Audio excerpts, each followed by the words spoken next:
Saat ini sahabat disabilitas Kebumen bertandang ke rumah Bapak Fandi Yusuf di Jalan Wilis Watu Barut. Beliau adalah yang memiliki lembaga bantuan hukum dengan nama LBH Sadar Hukum.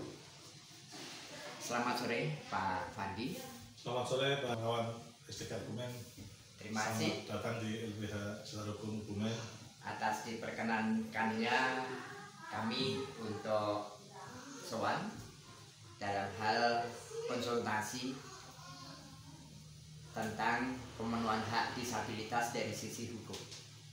Nah, yang pertama yang akan kami ajukan adalah hak-hak apa saja yang didapat dari kerabat disabilitas dalam sisi hukum. Kali ini banyak kerabat disabilitas yang merasa dipinggirkan atau tidak tersentuh dari sisi hukum tadi. Terima kasih. Teman-teman dari sahabat disabilitas Kebumen, saya ucapkan terima kasih atas kehadirannya. Ini merupakan penghargaan yang luar biasa bagi kami LBH Sadar Hukum Kebumen mendapatkan kunjungan ataupun tadi mengatakan bertandang dengan sepak bola. Kami termasuk cukup apresiasi ya terhadap teman-teman sahabat disabilitas Kebumen yang telah concern sampai saat ini terkait penanganan masalah disabilitas Kebumen. Memang perlu kita ketahui ya, terkait dengan disabilitas ini memang sudah diatur di dalam undang-undang ya teman-teman SDK. Jadi ada undang-undang nomor 8 tahun 2016 tentang disabilitas, di mana memang di sana mengatur tentang disabilitas tentang disabilitas baik dari segi hak dan kewajibannya, juga bagaimana peran pemerintah, juga peran serta masyarakat, dan juga terkait adanya ketentuan pidana atau ketentuan tentang hukum yang mengatur tentang disabilitas. Dalam hal ini pertanyaan dari sahabat kita Pak Hardi itu tentang apa saja ya kira-kira hak-hak disabilitas itu tentunya sebenarnya sebelum undang-undang tentang disabilitas itu lahir juga memang kita tahu bahwa disabilitas adalah seseorang yang memang harus memiliki perhatian khusus, gitu ya, entah itu di mata publik, di mata negara, baik juga terkait dalam hal pemberian fasilitas umum, ya, akses, ya, semua itu harus mendapatkan perhatian yang khusus, meskipun tanpa kita menyampaikan hak-hak yang lain, ya, tanpa kita menyampaikan hak-hak konstitusional lain. Jadi Pak Hari dan Pak Sedo misalnya gini, kita sering kan di tempat umum juga melihat kalau tempat duduk atau suatu jalan itu ada logo prioritas untuk disabilitas. Itulah salah satu bentuk hak dari disabilitas.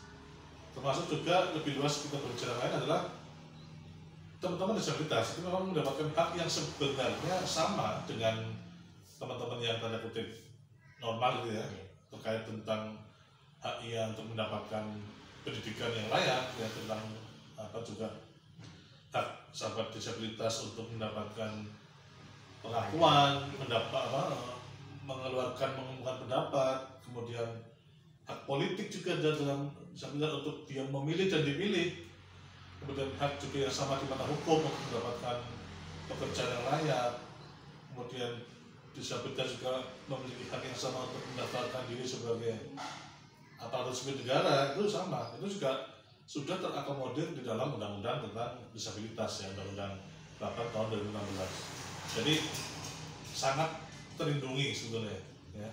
Baik itu juga menyangkut nanti peran serta pemerintah dalam memberikan fasilitas kepada disabilitas, juga peran serta kita semua sebagai masyarakat, apapun profesinya, itu juga harus memberikan perhatian yang khusus kepada disabilitas tanpa tanda kutip ya, mengecualikan dan juga saya bilang tanpa memanjakan. Justru bagaimana kita menguatkan teman-teman disabilitas bahwa mereka juga mempunyai hak yang sama, mereka juga memiliki pengakuan bahwa mereka tidak ada keterbatasan untuk berkarya, untuk mengungkapkan pendapat, ya, untuk berekspresi sama.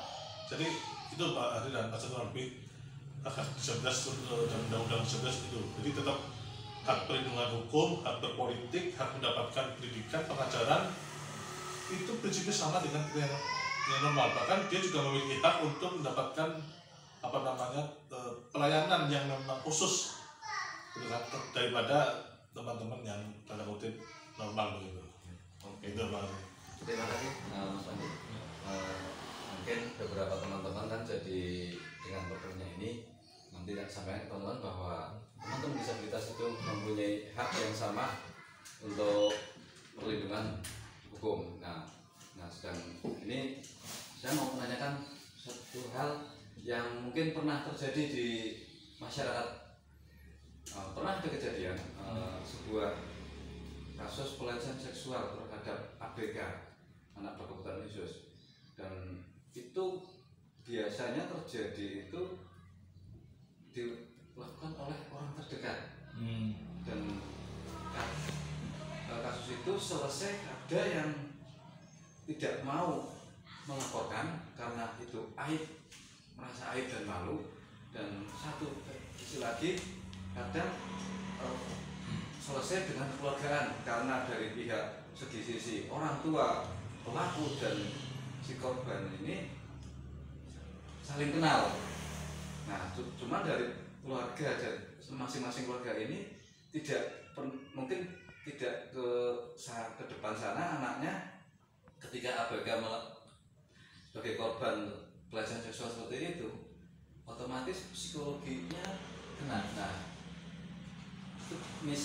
kalau misal dari sudut pandang hukum yang saya perlu tanyakan, misal kasus seperti ini selesai dengan antar keluarga mungkin sudah selesai, Mas. Apakah nanti tetap pelakunya masih bisa dituntut atau enggak, Mas? Jadi begini, Mas Teguh ya, dan sahabat disabilitas Kebumen, pada prinsipnya memang ini perlu dukungan banyak pihak. Saya katakan demikian mengapa? Karena memang tidak mudah untuk membangun sebuah pemikiran yang lebih terbuka, tidak mudah untuk membangun sebuah mindset yang lebih terbuka terkait perkembangan dinamika kehidupan sosial masyarakat, khususnya dunia penegakan hukum. Kenapa? Undang-undang yang mengatur tentang sesuatu yang mungkin sebelumnya dibilang tabu, tetapi ternyata banyak menjadi polemik di masyarakat. Seperti satu, undang-undang KDRT, dan undang-undang tentang perlindungan anak. Ada terbaru undang-undang tentang kesehatan jiwa dan undang-undang tentang disabilitas. Ini juga sangat terkait dengan budaya, Mas Duya. Jadi memang banyak sekali faktor-faktor yang mempengaruhi terkait penegakan hukum, khususnya terkait dengan budaya. Kenapa? Karena kita sebagai seorang warga negara Indonesia yang juga kemudian menganut adat ketimuran, itu menganggap persoalan-persoalan seperti urusan keluarga, persoalan-persoalan seperti urusan rumah tangga. Bentar, boleh tak stop dulu nggak? Budaya apa, Mas? Kita lagi santai. Budaya ketimuran. Jadi budaya kan nggak enakan ya? Budaya ketimuran yang dimana menganggap kalau ada masalah rumah tangga, entah punya anak akan cacat, suami memarahi istri dengan kasar, atau orang tua memukul anak, itu kan masalah keluarga yang sebetulnya masalahnya umum. Tetapi kalau itu dilakukan di luar batas dan dilakukan secara masif, tentu akan menjadi masalah yang serius dengan harian. Nah, itulah mengapa latar belakang negara kita menyusun undang-undang KDRT, Mas Teguh. Awalnya itu, karena apa? Tadi itu, ini sebelum nanti kita ke disabilitas, ini sebenarnya kita ada sambungannya, Mas Teguh. Jadi warga kita, masyarakat kita menganggap bahwa urusan rumah tangga kalau dibawa ke hukum malah nggak malu-maluin, malah nggak tambah apa istilahnya membuat citra keluarga kita jelek dengan tadi. Atau kita punya anak diperkosa orang, kok kita terus malah lapor, ya kan? Itu banyak orang, nah itu maksudnya banyak orang kita yang masih berpikiran bermindset demikian. Jadi itulah mengapa tadi saya mengatakan ini perlu dukungan dari segala pihak. Tidak hanya dari kita saja seorang LBH atau advokat, juga panjenengan sebagai LSM, sebagai lembaga aktivis tentang disabilitas, tidak bisa. Perlu peran serta segala elemen lapisan masyarakat terkait dari mungkin wartawan, pemerintah, penegak hukum itu perlu. Kenapa? Sekarang begini, kalau kita mendorong, misalkan tadi yang terjadi ada ABK, anak berkebutuhan khusus yang mendapatkan korban pelecehan dari orang terdekat.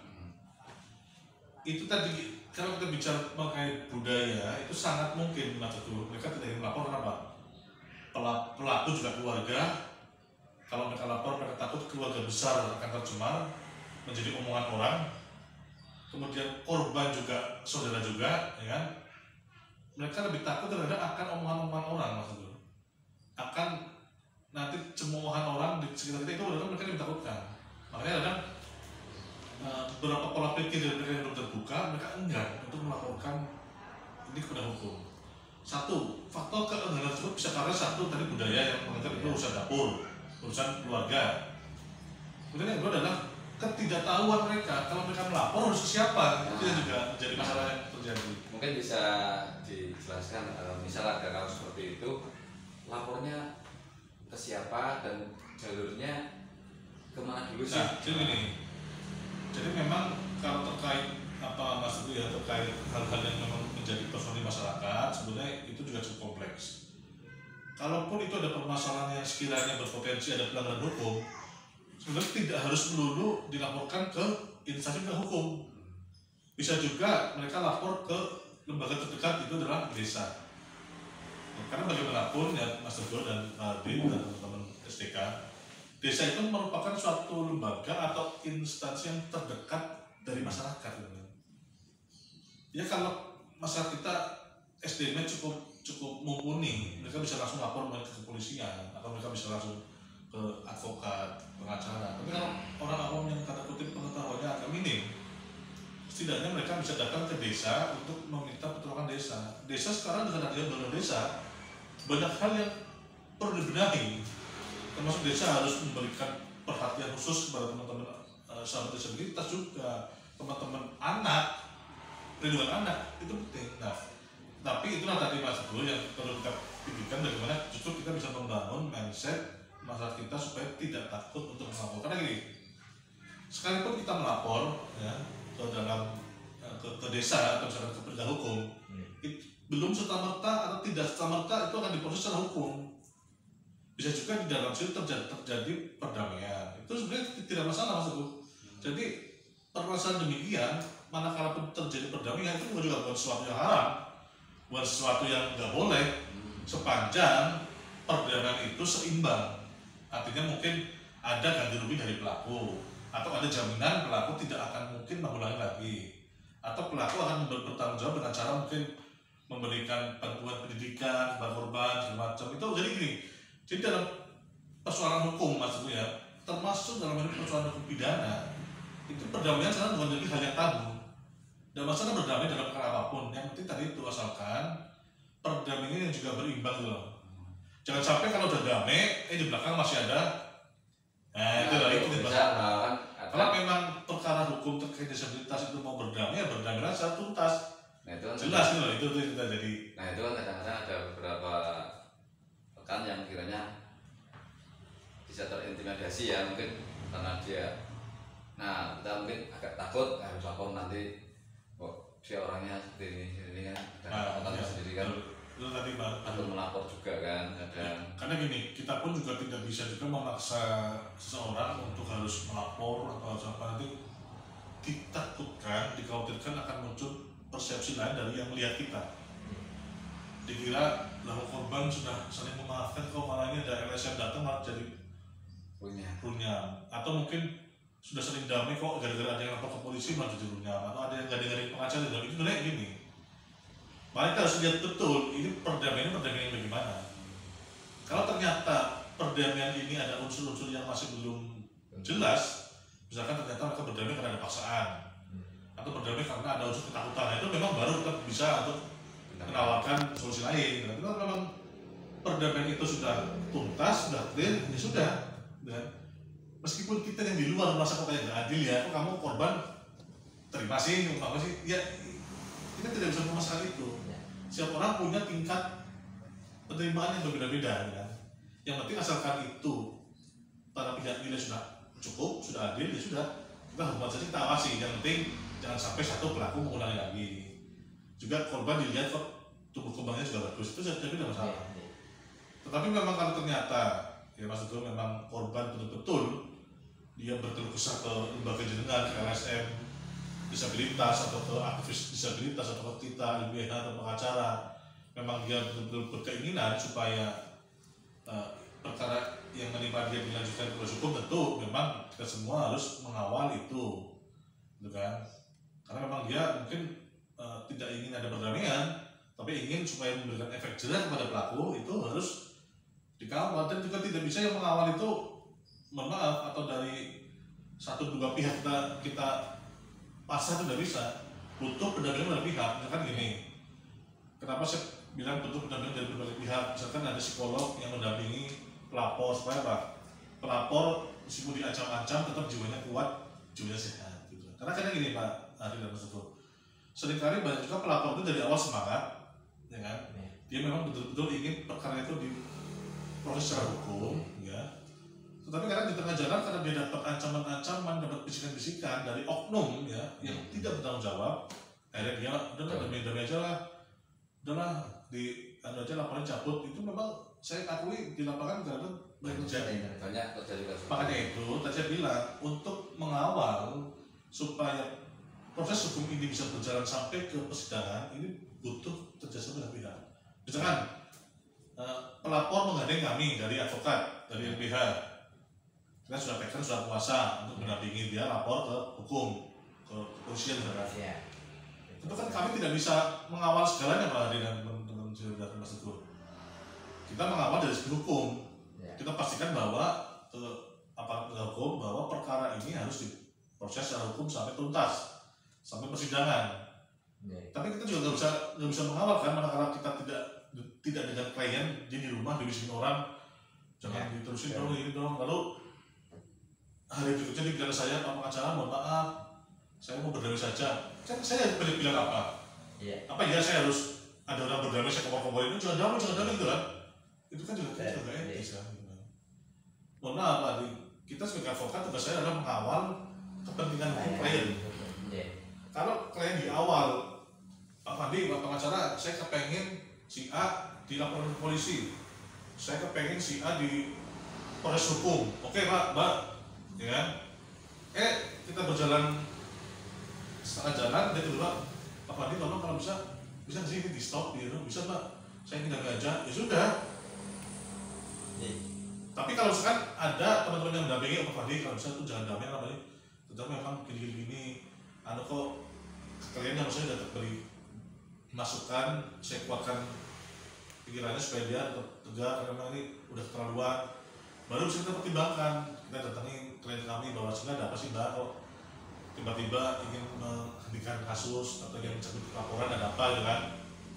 Sebenarnya saya juga Pak, saya masih ingin ini perkaranya dilanjutkan, tapi saya kan jelas berarti ada faktor X kan, ada pihak ketiga yang ingin mencampuri itu baru mungkin kita juga, ini kan kalau dengan seorang lawyer kita LBH bekerja sendiri ya, tanpa dukungan teman-teman lain kan sulit ya untuk kita bagaimana.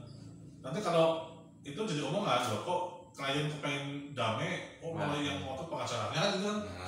Apa yang dicari pengacaranya itu loh, itu kan juga itu akan timbul pertanyaan kan. Gitu kan. Bahwa ingat kepentingan kami adalah mengawal, memperjuangkan dan mendampingi hak-hak pemberi kuasa. Selama Pak Hadi dan Mas Teguh pemberi kuasa berkehendak untuk saya berusaha untuk arah damai, saya harus mencabut perkara, ya sudah, itulah hak yang harus dijalankan. Jadi prinsipnya adalah dalam penegakan hukum disabilitas itu kita butuh ayo bareng-bareng kita kawal sahabat-sahabat kita yang memang membutuhkan bantuan dan pendampingan hukum itu. Makanya kan mungkin kalau Mas Teguh ya dan Pak Hadi kalau lihat di televisi itu kan ada iklan yang jangan takut gitu kan, yang misalkan di tempat umum ada perempuan dilecehkan, kita sama sadar, kamu siapa, ya kan? Nanti pelaku akan takut itu kan, itulah. Tapi banyak kan kalau di tempat umum ada pelecehan seksual, kok orang lain takut sama pelaku, ya pelaku semakin berani dong, ya itulah. Iya. Jadi semacam ada apa ya, gerakan-gerakan, ayo berani, ayo jangan takut, itulah yang diperlukan kan. Itu harus dimasifkan, harus dipromosikan gitu saya pikir. Mungkin itu Mas Fadi dan Mas Gul. Terima kasih sekali dari obrolan santai sore hari ini. Iya, ada kopinya loh, Terima kasih. Kami mendapatkan banyak ilmu terkhusus dalam hal pendampingan hukum atau pemenuhan hak hukum bagi kerabat disabilitas.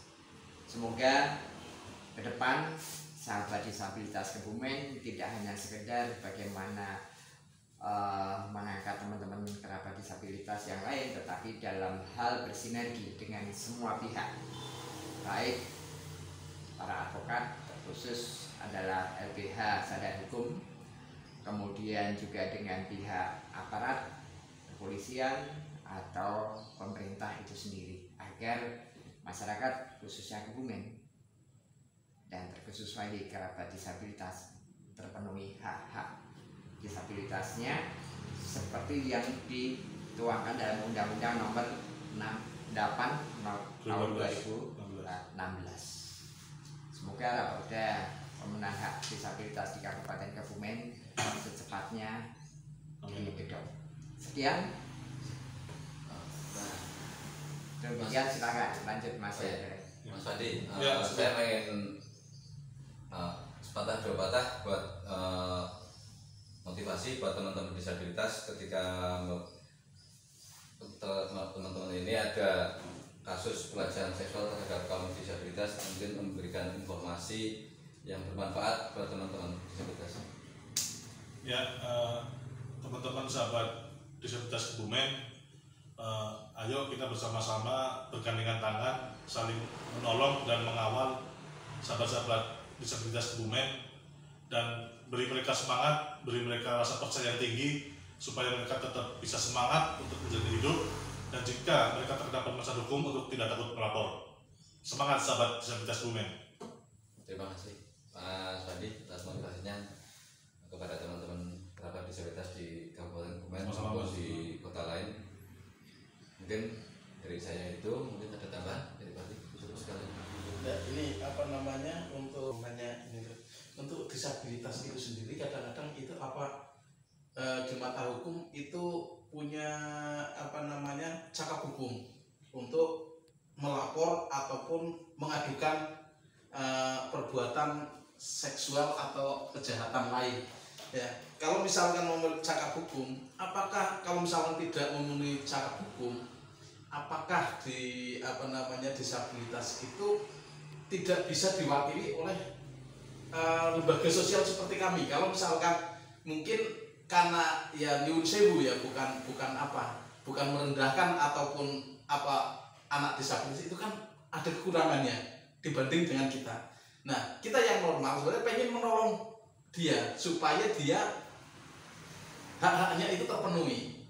Apakah di hukum itu harus pelaku atau korban yang melapor ke pihak berwajib atau keluarga, atau bisa diwakili dengan kita, misalkan walaupun dia tidak minta ini, tapi kan kita punya kepedulian karena dia mungkin dari segi EQ ataupun itu kan tidak sampai ke situ. Nah, yang saya tanyakan, apakah harus korban atau keluarga korban tidak bisa dari pihak yang misalkan pemerhati seperti kita kan tentunya akan menolong, tidak bakalan mau menjerumuskan mereka gitu loh. Apakah bisa dari sahabat disabilitas bisa membantu walaupun tanpa adanya keinginan dari disabilitas itu, tapi kan melihat kondisi dan disabilitas tersebut itu loh. Karena keluarganya mungkin tidak pengalaman atau tidak mengetahui, kita yang dicurhati, kita tahu keluarganya ini, apakah kita tidak bisa langsung melaporkan gitu loh. Ya, terima kasih teman-teman jurnalis. Jadi begini ya, pada prinsipnya tadi saya katakan bahwa sahabat disabilitas juga memiliki hak yang sama di mata hukum. Ya, artinya apakah mereka cakap untuk melakukan tindakan hukum? Ya, jelas mereka cakap untuk melakukan tindakan hukum, baik itu mungkin mereka melaporkan terkait perbuatan melawan hukum ataupun apapun itu, membuat perjanjian, menggugat orang ke pengadilan, itu mereka punya. Hanya saja dalam hal ini adalah tentunya mereka yang memiliki kesehatan, mohon maaf ya, secara mental. Mungkin mereka hanya disabilitas fisik, ya itu tetap dia cakap secara hukum. Tapi kalau dia disabilitas mental, mohon maaf, orang yang secara fisik sudah sehat tapi mentalnya agak sedikit terganggu, itu tetap harus diwakili oleh seseorang, gitu kan? Misalkan mengajukan perwalian, gitu kan? Gitu. Jadi nanti orang yang mewakili dia yang berhak untuk melakukan tindakan hukum. Tetapi pada prinsipnya teman-teman SPK, kalau ditanya terkait pelaporan hukum ya, ini pelaporan hukum terkait tindak pidana, sepanjang itu tindak pidana umum ya, bukan tindak pidana delik aduan ya, tapi tindak pidana umum atau delik umum, itu siapapun boleh melaporkan ke lembaga penegak hukum, termasuk bukan korban. termasuk bukan korban, tetapi dengan konteks itu adalah delik pidana biasa. Ya. Misalkan begini, ada teman-teman disabilitas yang dianiaya oleh seseorang, kita tahu info tersebut, atau bahkan kita yang melihat, kita bisa melaporkan itu, dan itu sah secara hukum, jelas di KUHP diatur itu. Tetapi kalau misalkan ada sahabat disabilitas, mohon maaf, dia dihina namanya, memang ya harus yang bersangkutan melapor karena penghinaan adalah delik aduan.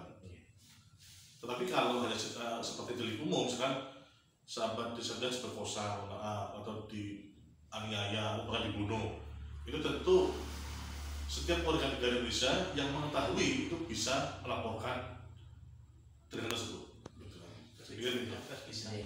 Terima kasih. Perbincangan kami sahabat disabilitas Kebumen dengan Bapak Fandi Yusuf selaku advokat di Kabupaten Kebumen dengan LBH Sadar Hukumnya. Semoga perbincangan sore hari ini menjadi pengetahuan bagi teman-teman penggiat disabilitas secara keseluruhan dan menjadi berkah untuk semuanya. Selamat sore, sampai jumpa lagi.